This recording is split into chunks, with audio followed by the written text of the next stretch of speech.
What if the Big Bang wasn't actually a bang at all? Today, we're diving into a pretty radical theory that challenges the very foundation of cosmology. It suggests the universe began not with a chaotic quantum singularity, but with the classical, almost predictable glow of light. So let's start with that really big question. What if that initial moment, the Big Bang, wasn't some infinitely dense, unknowable point? What if the universe's origin is something our classical physics can actually get its hands on and describe? And that is the core idea right there. Instead of having to rely on the strange, frankly, inaccessible physics of the quantum realm, one investigator is trying to build a bridge back to classical principles. The argument? That the universe's origin story is at its heart all about electromagnetism. Now, to build this new bridge, you first have to look at the cracks in the old one. The standard model of cosmology, well, it relies on something called the Planck scale, and that's the point where our current understanding of physics just completely breaks down. Let's dig into the problems this creates. The standard model of the Big Bang really pushes physics to some absurd limits. It assumes energy densities and temperatures that are just astronomical, and volumes so small they're almost meaningless.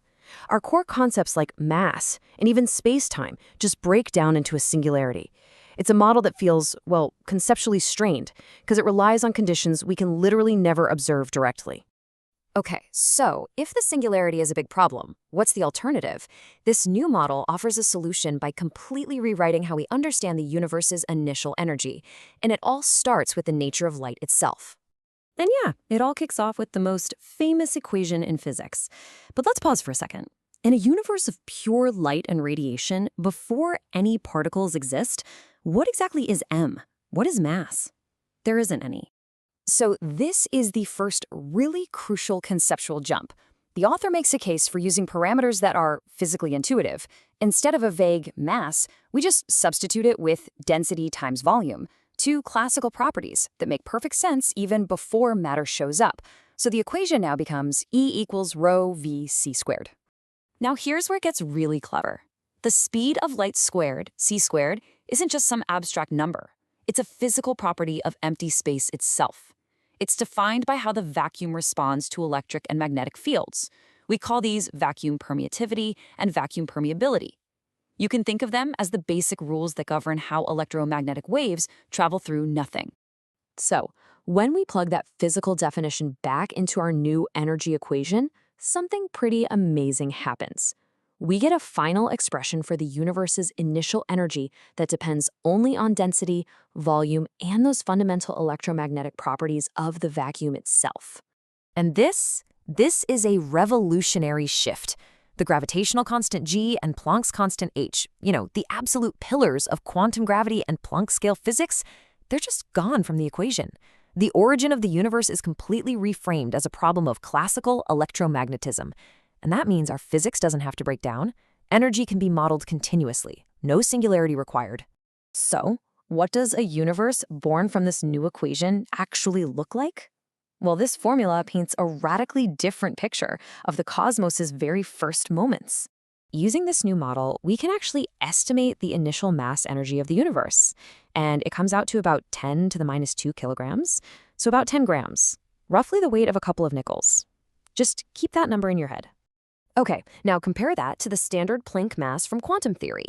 That's about 10 to the minus 8 kilograms. You'll notice the classical estimate is actually millions of times larger. And that right there leads to a fantastic question. How on earth can a universe that starts with more mass energy actually avoid a singularity? Doesn't that seem completely backward? Well, the answer isn't about how much mass there was, but about how it was spread out. As you can see here, the Planck model, it takes its tiny mass and crams it into an impossibly small volume. This creates an absolutely insane energy density that just causes physics to collapse. By contrast, the light origin model takes its larger mass and distributes it over a vastly larger, though still tiny, initial volume. And this just illustrates the core difference perfectly. The light origin model, even though it has more initial mass energy, has an energy density that is 77 orders of magnitude lower than the Planck model. It's this monumental shift from an extreme, unimaginable density to a more moderate, manageable one that avoids the singularity completely. So, this all sounds great conceptually, right? But how can we prove, quantitatively, that this new model really does operate in a physically classical, non-singular regime? Well, for that, we use a tool called the dimensionless compactness parameter, which we call chi. Think of it like a danger scale for gravity. If its value is close to 1, you're deep in the quantum gravity zone, right on the verge of collapsing into a black hole or a singularity. But if the value is much, much less than 1, you're safely in the classical world. And when we put these two models to the test, the results are just striking. The Planck model scores a 1. It's teetering on the very edge of a singularity. But the light origin model? It's about 10 to the minus 7. That's not just a little safer, it's a clear quantitative confirmation that this model operates firmly within the rules of classical physics. So what allows for this stable classical beginning? It all rests on a fascinating idea called the zero-energy hypothesis. It suggests that the total energy of the universe is precisely zero. All the positive energy from light and matter is perfectly balanced out by the negative energy of gravity. This allows a universe to pop into existence from nothing without breaking the laws of physics or collapsing on itself. But this isn't just some neat mathematical trick or a cool philosophical idea. A truly scientific model has to make a concrete, testable prediction. And this one, it does. And that right there is the gold standard in science. It offers a prediction that can be tested and maybe even proven wrong. That's something the untestable assumptions of Planck scale cosmology just can't do.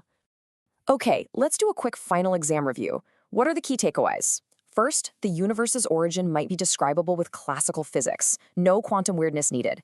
Second, the key is defining energy with density and volume instead of mass. Third, this leads to a non-singular beginning that has a moderate, not extreme density. And finally, and this is the most important part, the model makes a testable prediction.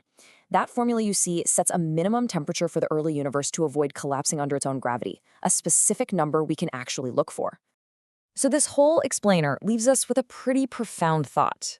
What if, by stepping away from the quantum edge and looking back at the classical physics of people like Maxwell and Einstein, we might find a more coherent, more intuitive, and ultimately testable answer to the biggest question of all?